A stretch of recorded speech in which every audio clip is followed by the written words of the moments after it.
പറ്റുള്ളൂ അല്ലേ? അതെങ്കിലും നമുക്ക് പറ്റണം. നേരത്തെ പറഞ്ഞതുപോലെ എനിക്ക് തോന്നുന്നു പാശ്ചാത്യ നാടുകളിലാണ് കുറച്ചുകൂടെ ആ ഒരു മര്യാദകൾ കുറച്ചുകൂടെ നമ്മൾ കണ്ടിട്ടുള്ളത്. ചെറിയ ചെറിയ കാര്യത്തിന് പോലും അവര് നന്ദി പറയാൻ അവർ മടിക്കുന്നില്ല. നമ്മുടെ നാട്ടിലൊന്നും അത് വളരെ അതൊക്കെ ഭയങ്കര ഫോർമാലിറ്റീസ് ആയിട്ട് അടുപ്പുള്ള ആളുകൾ തമ്മിലൊന്നും അത് പറയേണ്ട കാര്യമില്ല എന്നാണ് നമ്മൾ വിചാരിക്കുന്നത്. പക്ഷെ അങ്ങനെയല്ല, അതൊക്കെ മാജിക്കൽ ഗോൾഡൻ വേർഡ്സ് അല്ലെ, ഗോൾഡൻ വേർഡ്സ് എന്നാണ് പറയുക. ചില സ്കൂളുകളെ കുറിച്ച് കേട്ടിട്ടുണ്ട് UK-യിലും മറ്റുമൊക്കെ. ആദ്യം അവര് കുട്ടികളെ പഠിപ്പിക്കുന്നത് ഇങ്ങനെയുള്ള ഗോൾഡൻ വേർഡ്സ് ആണെന്ന് കേട്ടിട്ടുണ്ട്. താങ്ക് യു, വെൽക്കം, ഇങ്ങനെയുള്ള വാക്കുകൾ. അതൊക്കെ നമ്മുടെ മുന്നിലിരിക്കുന്ന മനുഷ്യന് കൊടുക്കുന്ന ഒരു വാല്യൂ ആണ്. ഇത് നമ്മൾ വളർത്തിക്കൊണ്ടുവരുന്ന കുട്ടികളുടെ മനസ്സിൽ ആ നന്മ ഉണ്ടാക്കാനാണ് നമുക്ക് പറ്റുക. അതെങ്കിലും നമുക്ക് സാധ്യമാവേണ്ടതാണ്. സലാം ഭായിക്ക് എന്തൊരു ക്വസ്റ്റ്യൻ ഉണ്ട്? സലാം ഭായ്, അബ്ദുൽ സലാം, മിൽട്ടൺ കെയ്ൻസ്.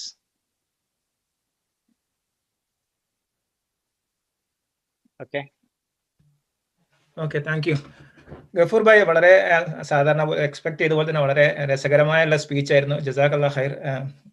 പഠിച്ചോ നിങ്ങളെ ബ്ലസ് ചെയ്യട്ടെ എല്ലാ കാലവും. എനിക്കുള്ള ഒരു ചോദ്യം എന്ന് പറഞ്ഞാൽ ആദ്യം ചെറിയൊരു സംഭവം പറയാം. എന്നോട് ഒരു ഫ്രണ്ട് പറഞ്ഞ ഒരു സ്റ്റോറിയാണ്. ആക്ച്വലി ഞങ്ങളുടെ നാട്ടില് ഒരു പുള്ളി 2 കുട്ടികളെ കൊണ്ടുപോയിട്ട് അടുത്തുള്ള ഒരു കുളത്തിൽ കൊണ്ടുപോയിട്ട് കൊല്ലാൻ ശ്രമിക്കുകയും അതിലൊരു കുട്ടി, ഒരു 6 വയസ്സുള്ള കുട്ടി, ഇത് മുജുകുന്ന് എന്ന് പറഞ്ഞ സ്ഥലത്ത് അവിടെ നടന്ന സംഭവം എന്നാ പുള്ളി പറഞ്ഞത്, നീന്തി അടുത്തേക്ക് വരികയും ചെയ്തു. അടുത്തേക്ക് വന്ന് എങ്ങനെയോ കരക്ക് കയറിയപ്പം ഇയാൾ കാലുകൊണ്ട് ചവിട്ടി പിടിച്ച് ആ കുട്ടിയെ കൊന്നു. 2 കുട്ടിയും ഭാര്യയും 3 പേരുണ്ടായിരുന്നു. ഓക്കെ. എന്നിട്ട് അപ്പൊ കുറെ കഴിഞ്ഞപ്പോ എന്താണ് ആൾക്കാരൊക്കെ ഓടിക്കൂടി, പിന്നെ പോലീസിനെ വിളിക്കുക എന്നൊക്കെ പറഞ്ഞു. അപ്പൊ ആ വെപ്രാളത്തിൽ എന്ന് പറഞ്ഞാൽ ഇയാളെ ബോധം പോയി, ഈ കൊന്ന ആളുടെ ബോധം പോയി. പിന്നെ അപ്പൊ ആരോ പറഞ്ഞ് പിന്നെ മുഖത്തൊക്കെ വെള്ളമൊക്കെ തെളിച്ച് അവസാനം എഴുന്നേറ്റ്. അപ്പോഴേക്ക് പോലീസുകാരൊക്കെ വന്നു. അപ്പൊ ഇയാളിങ്ങനെ പിന്നെയും ഇങ്ങനെ കുഴഞ്ഞു കളിക്കുന്നുണ്ട് വീഴാൻ വേണ്ടിയിട്ട്. കാരണം വല്ലാതെ പിന്നെ ഒബ്വിയസ്ലി സ്ട്രെസ് ഉണ്ടല്ലോ. അപ്പൊ ആരോ പറഞ്ഞ് കുറച്ച് വെള്ളം കൊടുക്കുമെന്ന് പറഞ്ഞു ഇയാൾക്ക്. അപ്പൊ അയാൾ പറഞ്ഞെന്ന് പറഞ്ഞാല്, അല്ല എനിക്ക് വെള്ളം കുടിച്ചുകൂടെ, എനിക്കിന്ന് നോമ്പാണ്. അപ്പോ ഈ എന്ന് പറഞ്ഞാൽ നമ്മുടെ ഒരു വിശ്വാസം എന്ന് പറഞ്ഞാൽ ജസ്റ്റ് ഇങ്ങനെ കുറെ ഫോർമാലിറ്റികളും കുറെ അത് മാത്രമായിട്ട് അധപ്പതിച്ചു പോകുന്ന ഒരു ഇതുണ്ട്, ഒരു വ്യൂ ഉണ്ട്. അപ്പൊ എന്റെ ക്വസ്റ്റ്യൻ എന്ന് പറഞ്ഞാല്, where does the religion stays here? Like നമ്മൾ നല്ല കാര്യം, ഈ എത്തിയിസ്റ്റുകളൊക്കെ പറയുന്ന പോലെ നല്ല കാര്യങ്ങൾ ചെയ്താൽ നമ്മൾ സ്വർഗത്തിൽ പോകുമോ? For example Mother Teresa, whether she was never a believer. സ്വർഗത്തിലാണോ നരകത്തിലാണോ? അല്ലെങ്കിൽ എന്ന് പറഞ്ഞാൽ ഫുൾ ടൈം നിസ്കരിച്ചിട്ട് അതുപോലെ മരിച്ചു പോകുന്ന ഒരാള്, അവരാണോ സ്വർഗത്തിന്റെ അഹലുകാർ? അതിന്റെ എപ്പോഴും വളരെ, എനിക്കറിയാം it's not a easy question, പക്ഷെ എനിക്ക് നിങ്ങളുടെ ഒരു വ്യൂ കിട്ടിയാൽ നന്നായിരിക്കും. എന്താന്നറിയോ, മതം എന്ന് പറഞ്ഞാൽ അല്ലെങ്കിൽ ദീൻ എന്നൊക്കെ പറഞ്ഞ ശരിക്കും എന്താണ്? വാല്യൂസ് അല്ലേ? ഖുർആൻ എടുത്ത് ഇങ്ങനെ മറിച്ചു നോക്കിയാലേ ഖുർആനില് വാല്യൂസും ഉണ്ട്, നിയമങ്ങളും ഉണ്ട്. കുറെ നിയമങ്ങളുണ്ട്, ഈ പറഞ്ഞതുപോലെ നോമ്പ്, നിസ്കാരം പോലെയുള്ള കുറെ നിയമങ്ങളുണ്ട്. അതോടൊപ്പം കുറേ വാല്യൂസും പറഞ്ഞിട്ടുണ്ട് അല്ലേ?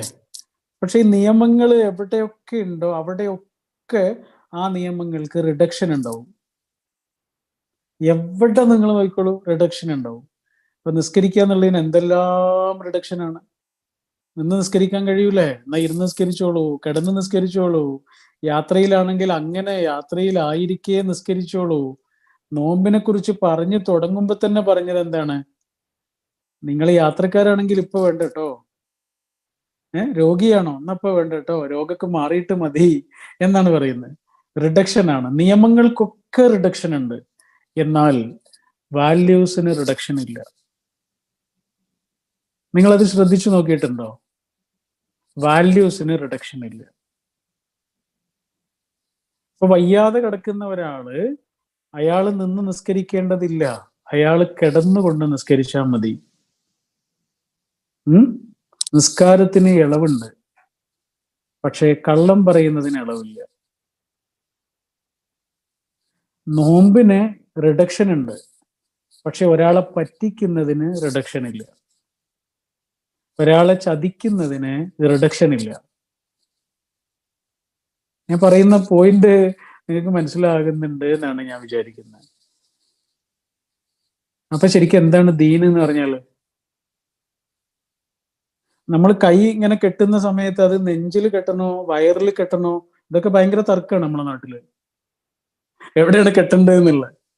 എവിടെ കെട്ടിയാലും മതി, പഠിച്ചവൻ അത് സ്വീകരിക്കും. പക്ഷെ നമ്മൾ ഇവിടെ തന്നെ കെട്ടണം എന്നിങ്ങനെ വാശി പിടിക്കുമ്പോൾ ഇവിടെ മാത്രം ഈ പുറത്ത് കെട്ടുന്നതിനെ കുറിച്ച് മാത്രമല്ല ആലോചിക്കേണ്ടത്. അതിന്റെ ഉള്ളിലൊരു സ്ഥലമുണ്ട്, ഒരു ഹൃദയമുണ്ട്. അതെത്ര ഭംഗിയാക്കണം എന്നുള്ളതിനെ കുറിച്ച് കൂടി ആലോചിക്കുമ്പോഴാണ് ആ ഹൃദയത്തിൽ ഒരാളോടുള്ള പക കൊണ്ടോ ദേഷ്യമോ വൈരാഗ്യമോ വെച്ചിട്ട് നബി തിരുമേനി സല്ലല്ലാഹു അലൈഹി വസല്ലം ഒരൊറ്റ റക്അത്ത് പോലും നിസ്കരിച്ചിട്ടില്ല.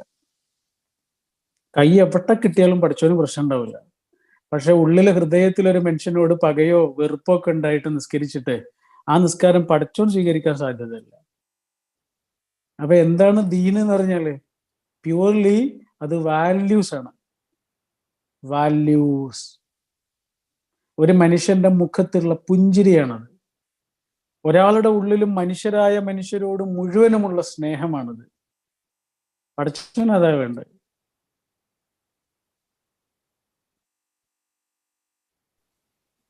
വാല്യൂസ് ആണ്.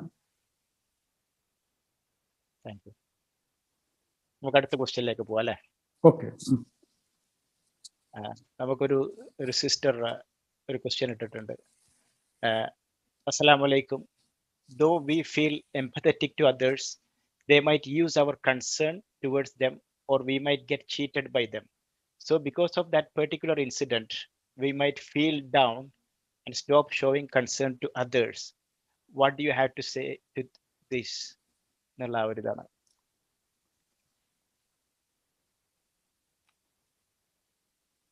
അതാണ് നേരത്തെ നമ്മൾ പറഞ്ഞിരുന്നു അതിനെക്കുറിച്ച്. ചില ആളുകളുടെ അടുത്ത് നിന്നുള്ള നമുക്ക് കിട്ടുന്ന പെരുമാറ്റങ്ങള് അവരെ തിരുത്താൻ നമുക്ക് കഴിയൂല, അവരെ മാറ്റാനും കഴിയൂല. പിന്നെ ആകെ ചെയ്യാൻ കഴിയുന്നത് നേരത്തെ പറഞ്ഞ മൂസാ നബിയുടെ പ്രാർത്ഥന പോലെയാണ്. നമുക്കൊന്നുകൂടെ അവരെ മനസ്സിലാക്കാൻ ശ്രമിക്കല്ലാതെ വേറൊന്നും ചെയ്യാൻ കഴിയില്ല. ഉപേക്ഷിക്കാൻ പോലും പറ്റാത്ത മനുഷ്യരുണ്ട്. നമ്മൾ എന്നും കാണേണ്ട മനുഷ്യരാണ്. അത്തരം മനുഷ്യരിൽ നിന്നൊക്കെ നമുക്ക് ഉണ്ടാകുന്ന വേദനകൾ പിന്നെ ആകെ എപ്പോഴും ഇങ്ങനെ ആലോചിക്കാറില്ല. അങ്ങനെയുള്ള പെരുമാറ്റങ്ങളൊക്കെ നമ്മൾ അനുഭവിക്കുമ്പോഴേ എപ്പോഴും ആലോചിക്കാറുള്ള ഒരു കാര്യം ഇതാണ്: വേറൊരാളുടെ മനസ്സിന്റെ കുഴപ്പം അയാളുടെ മനസ്സിന്റെ കേടാണ്, കുഴപ്പമാണ്. അയാളുടെ മനസ്സിന്റെ കേട് കൊണ്ട് നമ്മുടെ മനസ്സിന്റെ സമാധാനം നഷ്ടപ്പെടുകയാണ്. അയാളാണെങ്കിൽ ഹാപ്പിയുമാണ്. ഇങ്ങനത്തെ അനുഭവങ്ങൾ നിങ്ങൾക്ക് ഉണ്ടായിട്ടില്ലേ? അയാൾ നമ്മളെ വേദനിപ്പിക്കും, അതോടുകൂടി നമ്മുടെ സമാധാനം പോകും. അയാൾ ഹാപ്പിയാണ്, ഹാപ്പി ആയിട്ട് കിടന്നുറങ്ങുണ്ടാവും, നമ്മുടെ സമാധാനം അതോടുകൂടി പോയിട്ടുണ്ടാവും. അപ്പൊ നമുക്ക് ആകെ ചെയ്യാൻ പറ്റുന്നത് നമ്മളോട് റെസ്പെക്ട്ഫുൾ ആയിട്ട് ജീവിക്കുക എന്നുള്ളതാണ്. ഒരു മനുഷ്യന്റെ അയാളുടെ മനസ്സിന്റെ കുഴപ്പം കൊണ്ട് അയാളുടെ മനസ്സിന്റെ കുഴപ്പം കൊണ്ട് നമ്മുടെ മനസ്സിന്റെ സമാധാനം നഷ്ടപ്പെടാൻ നമ്മൾ അനുവദിക്കാതിരിക്കലാണ് നമ്മളോട് നമുക്ക് ചെയ്യാവുന്ന ഏറ്റവും വലിയ കരുണ, മേഴ്സി എന്ന് പറയുന്നത്. ഞാനങ്ങനെ ചിന്തിക്കാറുള്ളത്. എൻ്റെ മനസ്സിന്റെ സമാധാനം കളയാൻ ഞാനൊരാളെയും സമ്മതിക്കില്ല. ഒരു അമ്മൂമ്മയെ കുറിച്ച് വായിച്ചിട്ടുണ്ട്. അവർക്ക് വേറെ ആരുമില്ല, ഹസ്ബൻഡ് മരിച്ചു, മക്കളില്ല, വീട്ടിലെ ജോലിക്കാരിയുടെ കൂടെയാണ് അവര് ഒരു ഹോസ്പിറ്റലിലേക്ക് അഡ്മിറ്റ് ആകാൻ വരുന്നത്. അങ്ങനെ അവർക്ക് വലിയ സൗകര്യങ്ങളൊക്കെ ഒരുക്കിയിട്ടുണ്ട്, വലിയ സമ്പന്നയായിട്ടുള്ള ഒരു അമ്മൂമ്മയാണ്. അങ്ങനെ അവര് ലിഫ്റ്റില് ഹോസ്പിറ്റലിന്റെ 5ാമത്തെ ഫ്ലോറിലേക്ക് കൊണ്ടുപോകുന്ന സമയത്ത് നഴ്സുമാര് അവർക്കിങ്ങനെ പറഞ്ഞു കൊടുക്കുന്നുണ്ട്, ആ റൂമിന്റെ ഡീറ്റെയിൽസ് പറഞ്ഞു കൊടുക്കുന്നുണ്ട്. ആ റൂമിൽ ഒരുക്കി വെച്ചിരിക്കുന്ന സൗകര്യങ്ങളെ കുറിച്ചൊക്കെ പറഞ്ഞു തുടങ്ങിയപ്പോഴേക്ക് ആ അമ്മൂമ്മ പറഞ്ഞു, മതി മതി മതി, എനിക്ക് റൂം ഇഷ്ടപ്പെട്ടു എന്ന് പറഞ്ഞു. ഒന്നും പറഞ്ഞിട്ടില്ല, പറഞ്ഞു തുടങ്ങിയിട്ടേ ഉള്ളൂ, സ്റ്റാർട്ട് ചെയ്തിട്ടേ ഉള്ളൂ. അപ്പോഴേക്കും അമ്മൂമ്മ പറഞ്ഞു, ആ റൂം എനിക്ക് ഇഷ്ടപ്പെട്ടു. അപ്പൊ ഈ നഴ്സ് ചോദിക്കുന്നുണ്ട്, അതിന് റൂമിനെ കുറിച്ച് ഞങ്ങളൊന്നും പറഞ്ഞിട്ടില്ലല്ലോ. അപ്പൊ അമ്മൂമ്മ എന്താ പറഞ്ഞതെന്നറിയോ? അതെന്താണെന്നറിയോ? എൻ്റെ മനസ്സിന്റെ സമാധാനം ആ റൂമല്ല തീരുമാനിക്കുന്നത്. ആ റൂം എങ്ങനെയാണെങ്കിലും എൻ്റെ മനസ്സിന്റെ സമാധാനം കളയാൻ ഞാൻ സമ്മതിക്കില്ല. സൗകര്യങ്ങൾ കുറവാണോ, അതല്ലെങ്കിൽ അവിടുന്ന് നല്ല വ്യൂ കിട്ടുന്നില്ലേ, ഇതൊന്നും എൻ്റെ പ്രശ്നമല്ല. എൻ്റെ സമാധാനം കളയാൻ ഞാൻ ഒന്നിനെയും സമ്മതിക്കില്ല എന്ന് പറയും. ഒരു ചെറിയ ഉദാഹരണം പറഞ്ഞാൽ, നമ്മൾ വീട്ടിലേക്ക് കയറി വരുന്ന സമയത്ത് അവിടെ എന്തെങ്കിലും ഒരു ഒരു പ്രയാസം കണ്ടാൽ, കസേര മറിഞ്ഞു കിടക്കുന്നത് കണ്ടാൽ, ടേബിള് മറിഞ്ഞു കിടക്കുന്നത് കണ്ടാൽ, അതോടുകൂടി നമ്മുടെ മനസ്സിന്റെ സമാധാനം നഷ്ടപ്പെട്ടു. നഷ്ടപ്പെടാൻ കാരണം നമ്മുടെ സമാധാനത്തിന്റെ റിമോട്ട് ആരുടെ കയ്യിലാണ്? ആ ടേബിളിന്റെ കയ്യിലാണ്. ആ ടേബിൾ തീരുമാനിച്ചു, നമ്മുടെ സമാധാനം നഷ്ടപ്പെട്ടു. അപ്പൊ ചില ആളുകള് അവരുടെ ചില മനസ്സിന്റെ കേടും കുഴപ്പവും കൊണ്ട് നമ്മുടെ മനസ്സിന്റെ സമാധാനം നമ്മൾ കളയുന്നത് എന്തിനാണ്? നമ്മുടെ ഉറക്കം നഷ്ടപ്പെടുന്നത് എന്തിനാണ്? കാരണം നമ്മൾ നമ്മളോട് പുലർത്തേണ്ട ഒരു റെസ്പെക്റ്റ് ഉണ്ട്, അത് കളയാൻ ഒരാളെ സമ്മതിക്കരുത്. Thank you. ഒരു സിസ്റ്റർ നേരത്തെ പറഞ്ഞ can you mention the name once again regarding the experiment done on monkeys എന്നുള്ള അതിന്റെ ഒരു ആ പേരൊന്നും കൂടി പറയാൻ പറ്റുന്നുണ്ട്. സറോഗേറ്റ് മദർ എക്സ്പെരിമെന്റ് എന്ന രണ്ടാനമ്മ അല്ലെ, പോറ്റമ്മ അല്ലെ, സറോഗേറ്റ് മദർ. പിന്നെ ഇനിയിപ്പോ വേറെ, അപ്പൊ നമുക്ക് അവസാനിപ്പിക്കാം അല്ലെ? ഒരു ലാസ്റ്റ് ഒരു ക്വസ്റ്റ്യൻ ചോദിക്കട്ടെ. ഞാൻ ഒരു പാരന്റ് എന്നുള്ള ഒരു ക്വസ്റ്റ്യൻ നമ്മൾ പലരോട് ചോദിക്കുന്ന ക്വസ്റ്റ്യൻ ആണ്. അപ്പൊ ഗഫൂർ സാഹിബിന്റെ ഒരു വ്യൂ അതിൽ കിട്ടുന്നത് നല്ലതാവും തോന്നുന്നു നമ്മുടെ കമ്മ്യൂണിറ്റി പാരന്റ്സിന്. അതായത് ഇന്നത്തെ കാലഘട്ടത്തില് ഏറ്റവും വളരെ വലിയൊരു ഇതെന്താന്ന് പറഞ്ഞാൽ കുട്ടികൾക്ക് ഗാഡ്ജറ്റ്സിനോടുള്ള ആ ഒരു അഭിനിവേശം.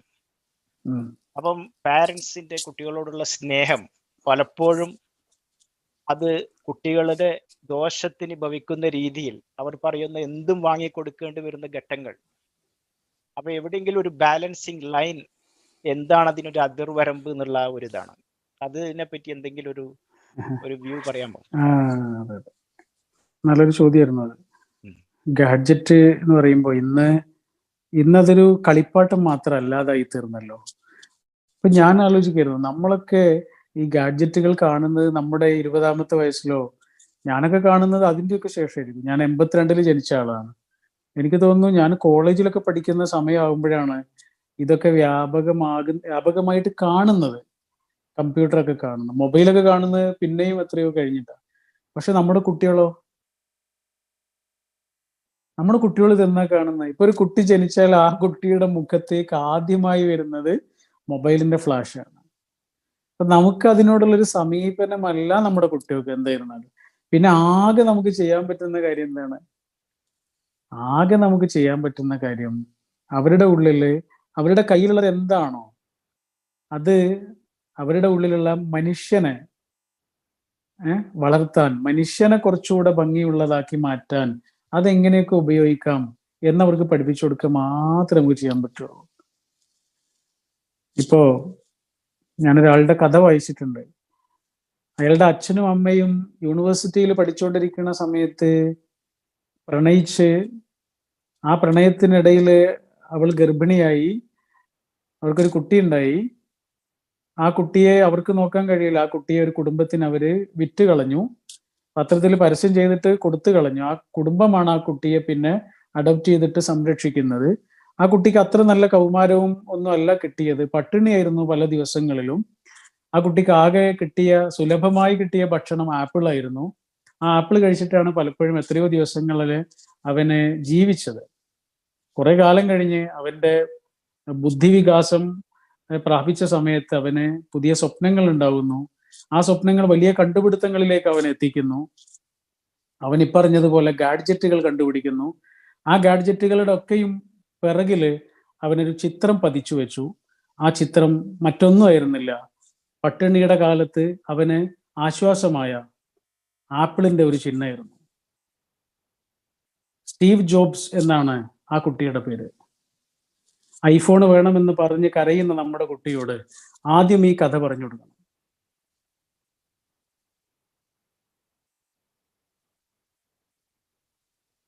അല്ലേ?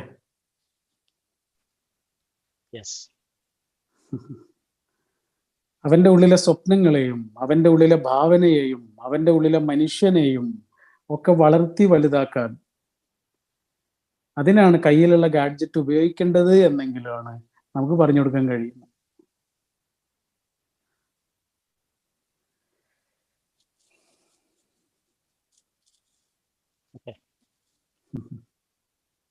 Thank you ജസാക്കല്ലാ. ഓക്കെ, നമുക്ക് എന്നാൽ ഇവിടെ അവസാനിപ്പിക്കാം ഇൻഷാല്ലാ.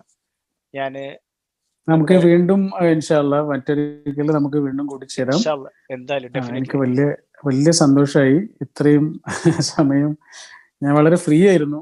എൻ്റെ മനസ്സിൽ വന്ന കുറച്ച് കാര്യങ്ങൾ ഇങ്ങനെ പറയാൻ വളരെ ഫ്രീ ആയിട്ട് ഇരുന്നിട്ട് സംസാരിക്കാനാണ് എനിക്ക് ഇഷ്ടമായത്. എനിക്ക് ആഗ്രഹം തോന്നിയതും അങ്ങനെയാണ് അതിന് സാധിക്കുകയും ചെയ്തു. അപ്പോൾ താങ്ക് യു. MMCWന്റെ പ്രവർത്തനങ്ങൾ കൂടുതൽ മനുഷ്യരിലേക്ക് എത്തട്ടെ, കൂടുതൽ വികസിക്കട്ടെ, കൂടുതൽ റിസൾട്ട് ലഭിക്കുന്ന കർമ്മങ്ങളായി മാറട്ടെ.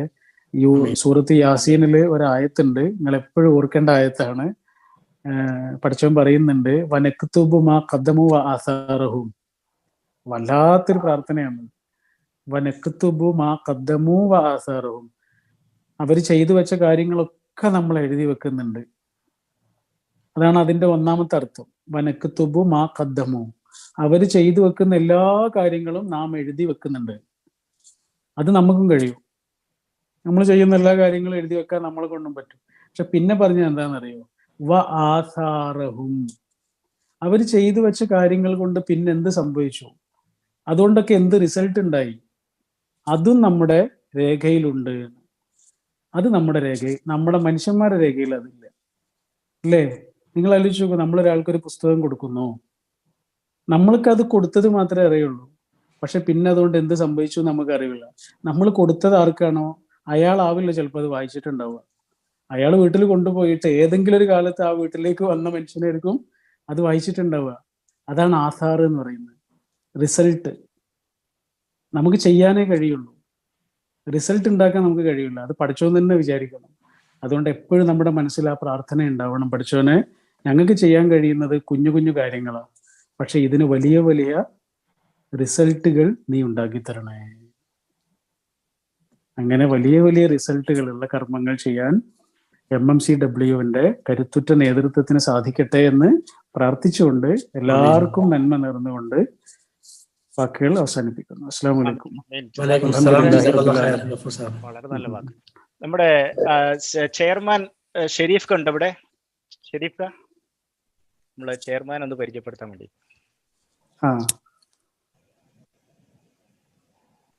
ഇല്ലേ? അബ്ദുള്ള നമ്മളെ സെക്രട്ടറി അബ്ദുള്ള ഉണ്ടോ? അബ്ദുള്ള നാട്ടിലാണ്. അൽഹംദുലില്ലാ, നല്ല സ്പീച്ച് ആയിരുന്നു. ഷെരീഫ് സന്തോഷമുണ്ട്. വീഡിയോ ഓണല്ല, വീഡിയോ ഓണാക്കണോ? വേണ്ട, കുഴപ്പമില്ല, പറഞ്ഞോളൂ. Okay, Sharif video. അൽഹംദുലില്ലാ, കുറച്ച് ബിസി ആയിരുന്നു, അതുകൊണ്ടായിരുന്നു എല്ലാ സമയത്ത് ക്യാമറയിൽ അറ്റൻഡ് ചെയ്യാൻ പറ്റിയില്ല. പിന്നെ നിങ്ങൾ സംസാരിച്ചതും ചോദ്യോത്തരങ്ങളും വളരെ നന്നായിരുന്നു. അൽഹംദുലില്ലാ, ഇനിയും ഒന്ന് കാണാൻ തൗഫീഖ് ചെയ്യട്ടെ. പിന്നെ ഇതിൽ പങ്കെടുത്ത എല്ലാ ആൾക്കും ഞാൻ നന്ദി പറയുന്നു. അല്ലാഹു തആല നമ്മളെല്ലാം സേഫായി ജീവിക്കട്ടെ. ഇവിടെ എല്ലാം ഒരു മുസീബത്തില്ലാതെ കണ്ടിട്ട് ഈ കൊറോണയിൽ നിന്ന് മറ്റുള്ള എല്ലാ ബുദ്ധിമുട്ടിൽ നിന്നും ആപത്തിൽ നിന്നും അല്ലാഹു തആല രക്ഷിക്കട്ടെ. ഈമാൻ കൊടുത്ത് ഭരിക്കാനുള്ള അല്ലാഹു തൗഫീഖ് ചെയ്യട്ടെ. എല്ലാത്തിനും എല്ലാവർക്കും നന്ദി. അസ്സലാമു അലൈക്കും വറഹ്മത്തുള്ളാഹി വബറകാതുഹു. ഓക്കെ, അപ്പൊ എന്നാല് ഇൻഷാ അല്ലാഹ് നമ്മള് ഗഫൂർ സാഹിബ്, നിങ്ങളുടെ ഈ വിലയേറിയ സമയം ഞങ്ങൾക്ക് ഇവിടെ വന്നത്, നല്ലൊരു ക്ലാസ്, നല്ലൊരു ടോക്ക് സെഷൻ, വളരെ എന്താ പറയാ അറിവ് നൽകുന്നതും എക്സ്പീരിയൻസ്, ഉപദേശങ്ങൾ പലതും ഉണ്ടായിരുന്നു അതിൽ, ഇൻക്ലൂഡിങ് ആ സിനിമയിലെ വളരെ മനസ്സിൽ തട്ടുന്ന ആ വാച്ച്മാന്റെ ഒരു സീൻ, അത് വളരെ നല്ല ഒരു ഇതായിരുന്നു. ഇൻഷാ അല്ലാഹ് എന്തായാലും ഇതിൽ പങ്കെടുത്ത എല്ലാവർക്കും നന്ദി. MMCWയുടെ പേരിൽ നന്ദി പറയുന്നു. ഗഫൂർ സാഹിബിന് പ്രത്യേകിച്ച് ഞാൻ നന്ദി പറയുന്നു. ഇൻഷാ അല്ലാഹ് ഇനി